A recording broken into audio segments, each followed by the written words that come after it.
어떤 사람이든지 인생의 문제를 가지고 삽니다.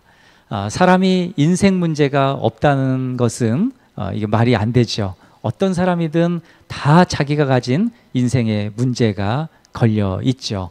어떤 사람은 돈 문제 때문에, 또 어떤 사람은 또 인간관계 때문에, 또 어떤 사람은 또 가족, 또 가정, 또 자녀 문제 때문에, 또 어떤 사람은 뭐 직업의 문제, 또 어떤 사람은 학업의 문제로 인생의 문제를 다 가지고 삽니다. 사람마다 그 모양새가 다 다르죠. 그런데 중요한 것은 이 인생 문제를 어떻게 해결하느냐 이것입니다. 어떤 사람이든 자기의 인생 문제, 이것은 신기하게도 공통점이 있는데 자기 자신이 스스로 해결하려고 노력한다는 것이죠. 이 열심, 이 어떤 문제를 해결할 때 우리가 이 열심을 품지 않습니까? 공부를 하는 것도, 일을 하는 것도 열심을 품음으로 인해서 그 문제를 해결하고 하는데, 문제는 이겁니다. 그 열심의 양이 도대체 얼마나 돼야 인생 문제가 해결되느냐, 그것인 것이죠. 이 양을 측정할 수만 있다면 우리는 어떤 인생 문제도 다 해결할 수 있을 겁니다. 그런데 이 양을 측정하기가 어려워요. 예를 들어서 열심을 품는데 어떤 문제가 있을 때 내가 4시간만 잠을 자고 어떤 일에 매진한다. 그것을 1년 동안 매진하면 된다. 4시간만 자고 1년간 꼬박 그렇게 살면 된다. 이런 열심의 기준이 확실하다면 그 1년 후에는 그 인생 문제가 해결될 것입니다. 그런데 그 기준점이라는 것이 모호해요. 4시간만 잔다? 어떤 기준으로 우리가 그 열심을 품을 것인가? 그래서 인생 문제를 해결할 것인가? 이것이 측정하기가 매우 곤란한 것이죠. 열심의 질도 마찬가지일 거예요. 따지고 보면은 질이라고 했을 때는 그런 거 말고요, 4시간씩 자는 거 말고 아주 최적화된 전략으로 뭔가 인생의 계획을 짜면 그렇게 될 것이다 라고 하는 열심의 질을 또 생각할 수도 있습니다. 그런데 그것이 과연 우리가 생각하는 만큼 1년 후, 아니면 5년 후, 10년 후, 아니면 30년 후, 아니면 인생 전체를 통틀어서 그것이 나의 인생 문제를 해결할 수 있는 결정적인 기준이 될 수 있는가? 이것을 우리가 생각해 볼 때는 좀 모호하다라는 것이죠. 퀘스천인 것이죠. 문제는 이것입니다. 스스로 인생 문제를 해결할 수 없다는 것이죠. 얼마나 열심히 살아야 인생 문제를 해결하고 있을까? 그 열심의 양을 안다면 아무도, 모든 사람이 자기 문제를 다 해결하고도 남을 것입니다. 세상을 어느 정도 살아본 사람이라면 열심만으로 자기 인생 문제를 해결할 수 없다는 것을 금방 압니다.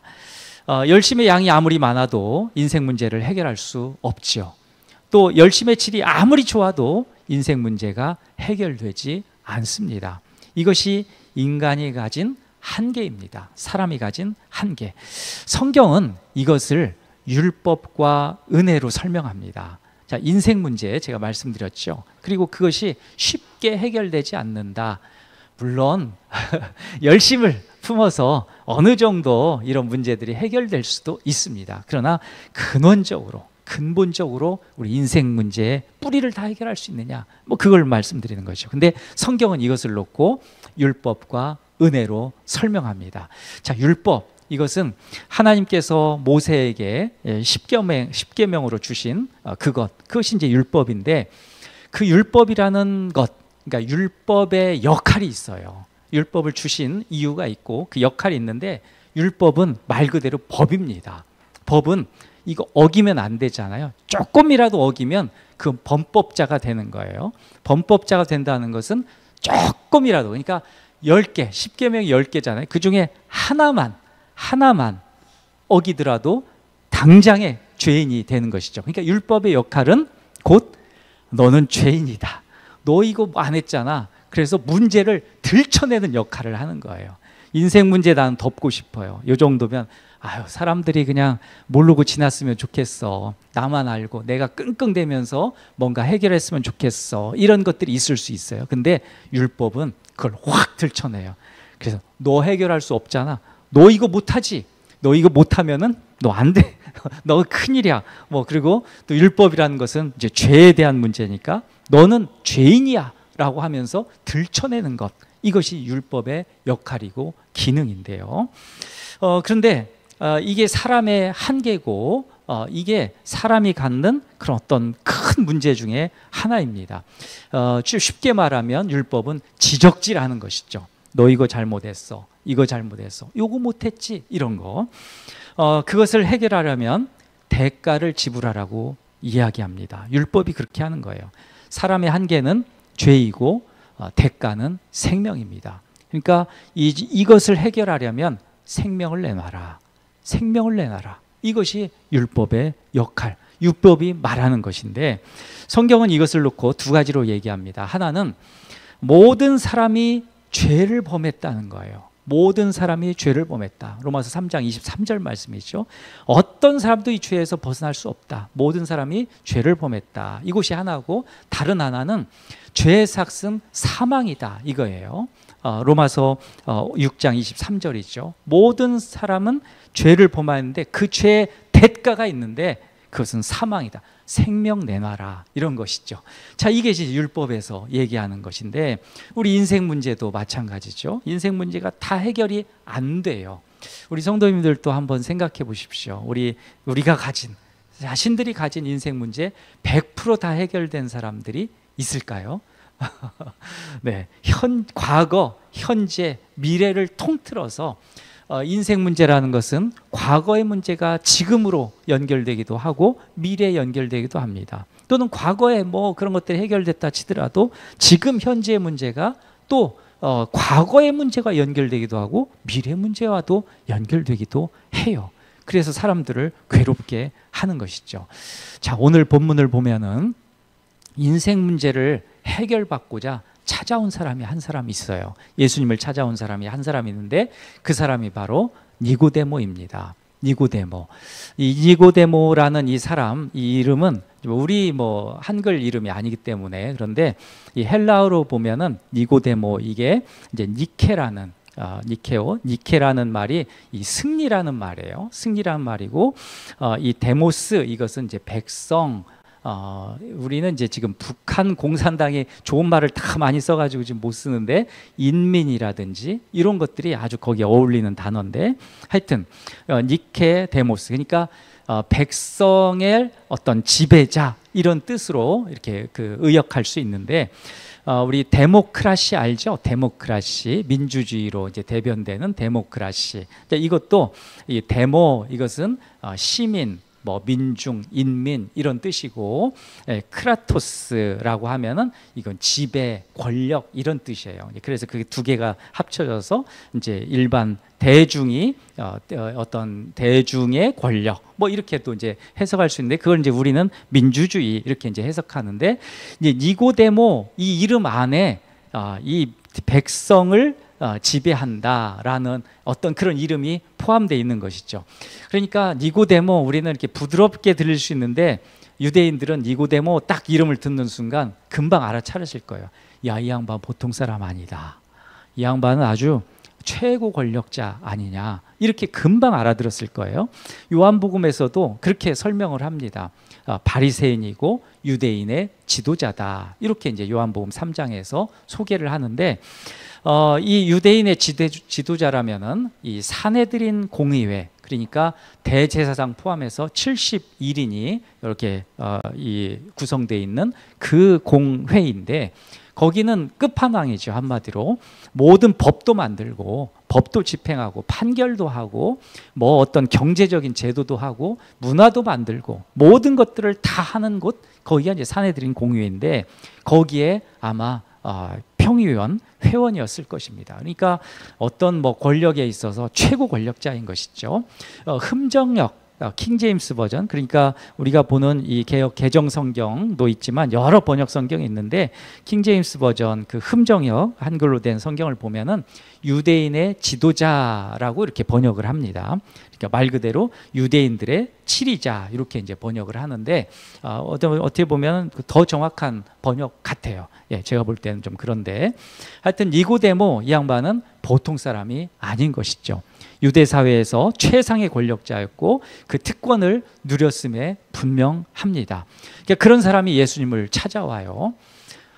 그런데 니고데모가 예수님을 찾아간 때가 밤이에요.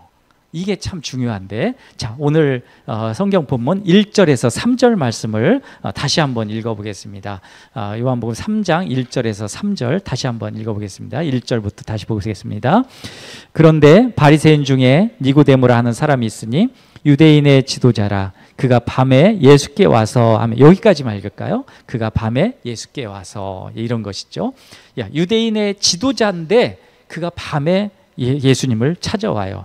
자, 여기서 주목할 점이 왜 니고데모가 밤에 예수님을 찾아왔는가, 이것입니다.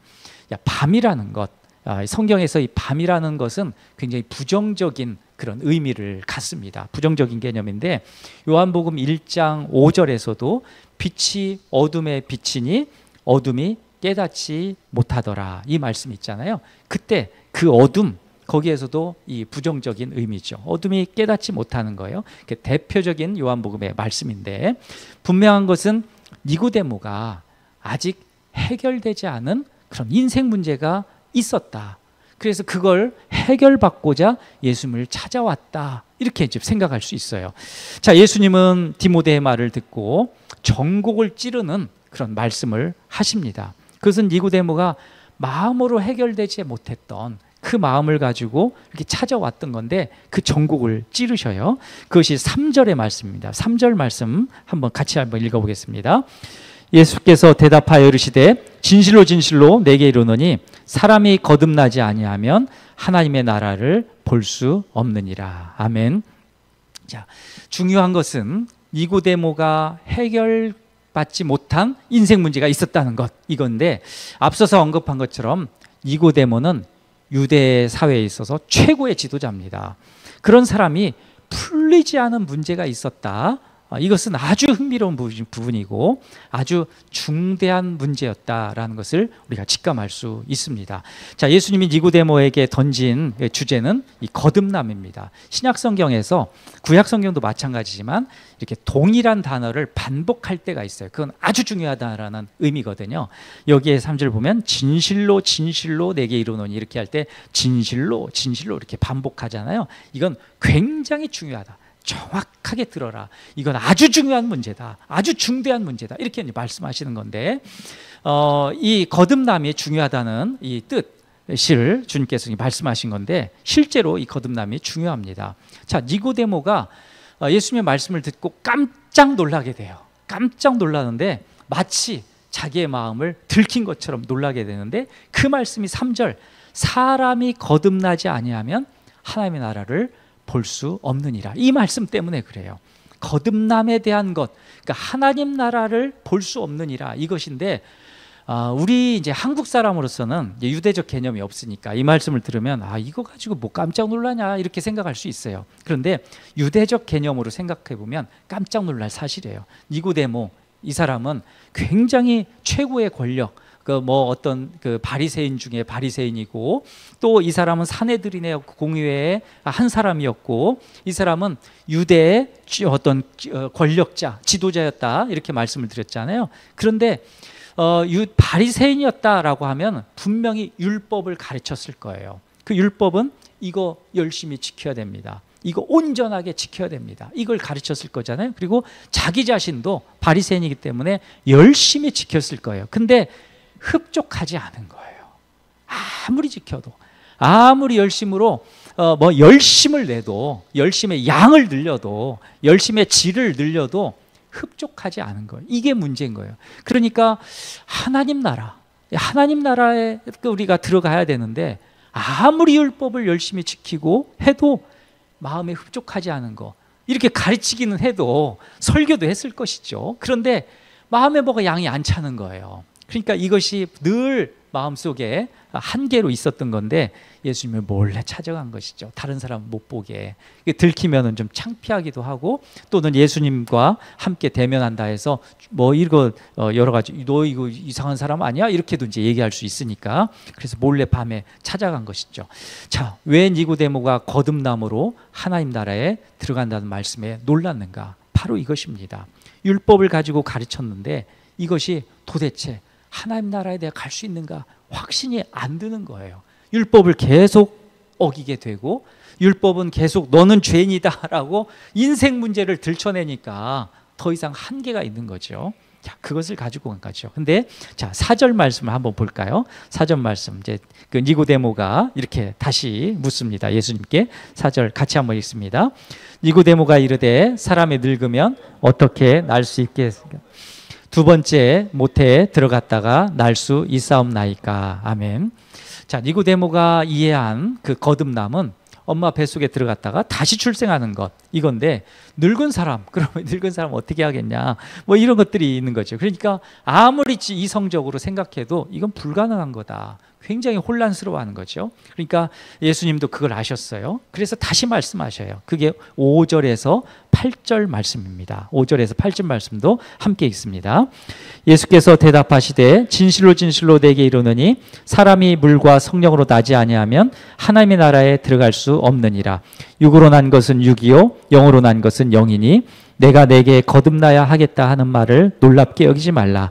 바람이 임으로 불매 내가 그 소리는 들어도 어디서 와서 어디로 가는지 알지 못하나니 성령으로 난 사람도 다 그러하니라. 아멘.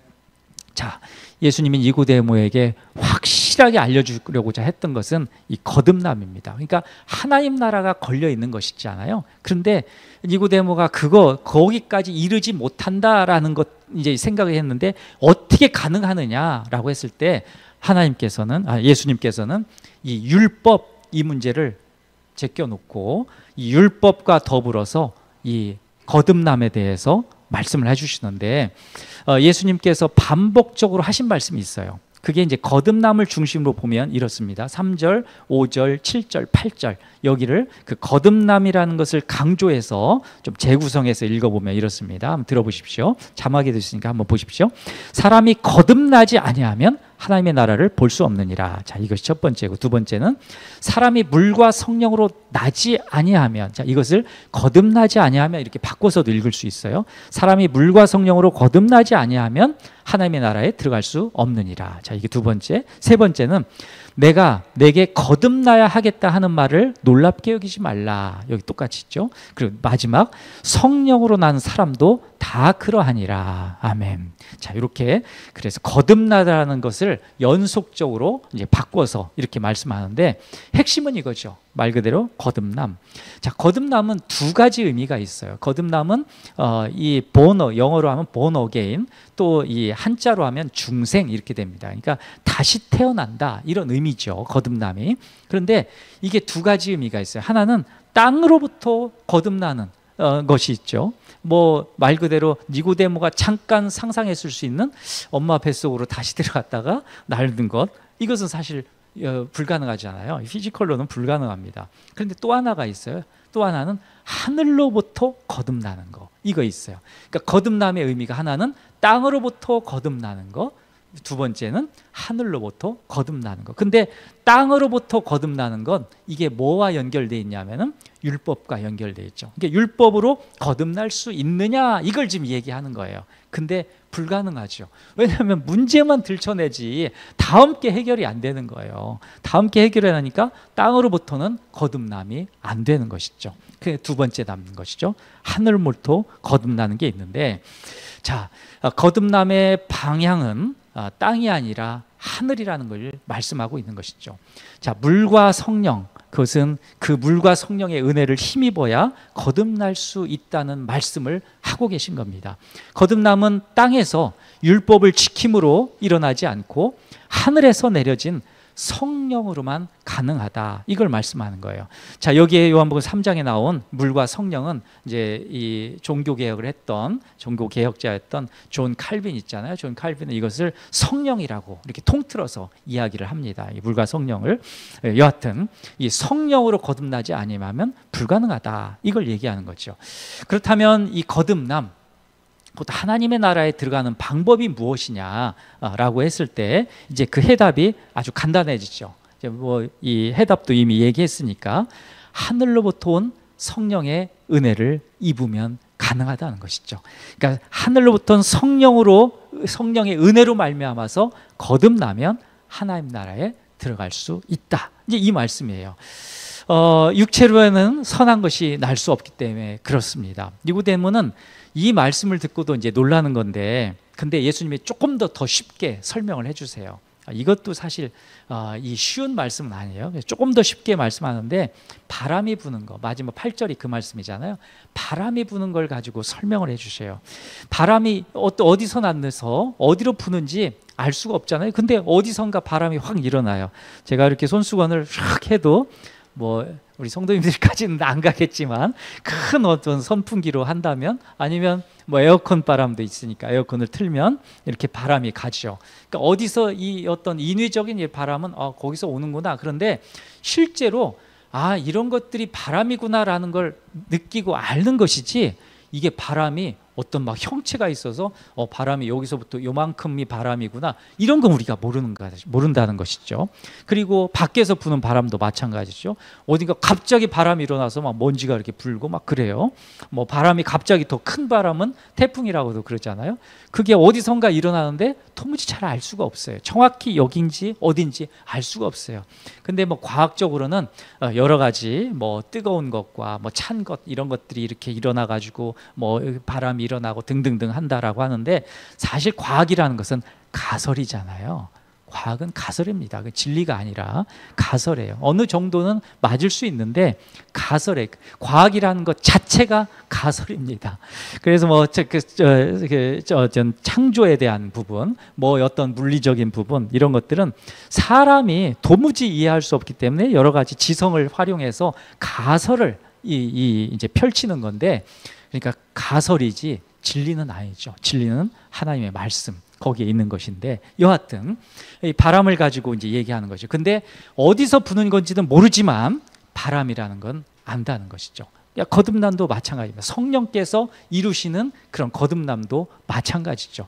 거듭남을 조금 더 쉬운 편으로 하면 구원입니다. 구원인데, 이 구원이라는 것은 한 죄인이 예수 그리스도를 믿고 죄의 사함을 받고 의로워져서 영생을 얻고 하나님 나라에 들어가는 것, 그것이 이 구원의 여정이고, 그것을 통틀어서 구원, 또는 그것을 통틀어서 이 거듭남이라고 우리가 얘기할 수 있는데, 이것이 성령의 역사로 이루어진다는 거예요. 우리가 어떤 열심을 품어서, 열심의 양을 가지고 그걸 이루는 것이 아니고, 열심의 질이 있다고 해서 그 거듭남이 일어나는 것이 아니라 성령께서 처음부터 마지막까지 그것을 이루신다, 그걸 말씀하는 거예요. 우리가 구원받는 거, 예수 믿는 거, 이것이 우리가 어쩌다가 재수가 좋아가지고 예수 믿는 거, 이런 것이 아니라는 거예요. 예수 믿는 마음도 주님께서 준비시키게 하시고, 또 믿음도 계속 자라게 하셔서 결국에는 예수님이 나의 구주구나, 나의 주님이시구나, 그리스도시구나, 그분이 바로 메시아구나, 그분을 믿음으로 말미암아서 내가 하나님의 나라로 들어가는 것이구나, 내가 죄의 사함을 받는 것이구나, 내가 예수님을 믿음으로 말미암아서 의롭게 되는 것이구나, 이런 마음, 확신, 믿음들이 다 어떻게 된다고요? 성령께서 모든 처음부터 마지막까지, 그러니까 예수를 믿는 그 준비 과정부터 시작해서 예수를 믿는 그 순간, 그리고 하나님 나라에 들어가는 것까지도 성령께서 주관하심으로 된다. 이걸 지금 말씀하고 있는 것이죠. 자, 인생의 문제는 성령의 능력으로 거듭나야 해결됩니다. 성령의 은혜가 아니면 어떤 인생 문제도 풀리지 않습니다.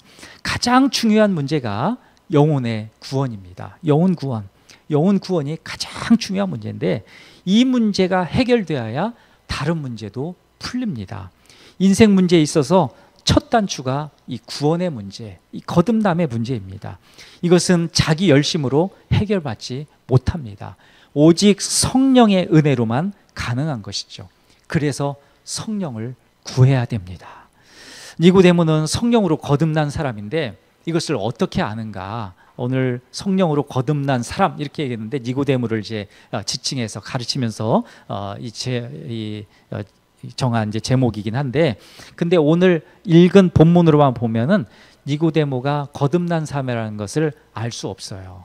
거기서는 성경에서는 그걸 얘기하지 않습니다. 그런데 니고데모가 요한복음에만 나오는데요. 요한복음에서 세 장면이 나와요. 니고데모가 나온 세 장면. 그것이 오늘 이 첫 장면이 요한복음 3장이고 두 번째 장면은 산헤드린 그 공의회에서 예수님을 이제 죽이려고 음모를 꾸며요. 그래서 야, 저거 가만두면 안 되겠다.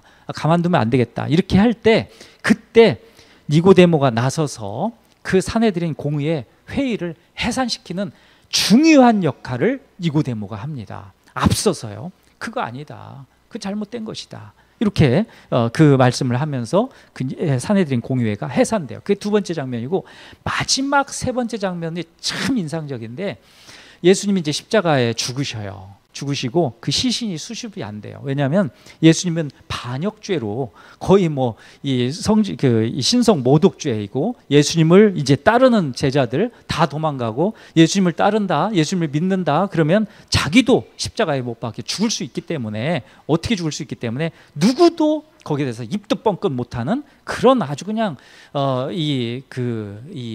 굉장히 어려운 그런 상황 가운데 있는데, 그때 예수님의 시신을 수습하러 간 사람이 있었는데 여인들과 그 가운데 있었던 니고데모입니다. 아주 기가 막힌 사람이죠. 예수님을 믿지 않았다면 이런 모험적인 삶을 살지 않았을 겁니다. 이것을 토대로 볼 때 니고데모는 요한복음 3장을 통해서 분명하게 예수님을 믿게 되고 거듭나게 되었을 것입니다. 그래서 예수님의 시신도 수습하면서 그 뒤로 어떤 이야기가 나오지 않지만 니고데모는 분명히 성령의 사람으로, 거듭난 사람으로 살았을 것입니다.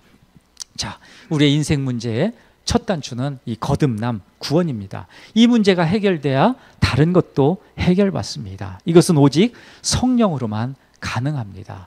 제가 이렇게 모든 것, 인생 문제 이렇게 얘기했는데 저도 하나 이야기할 거리가 있어요.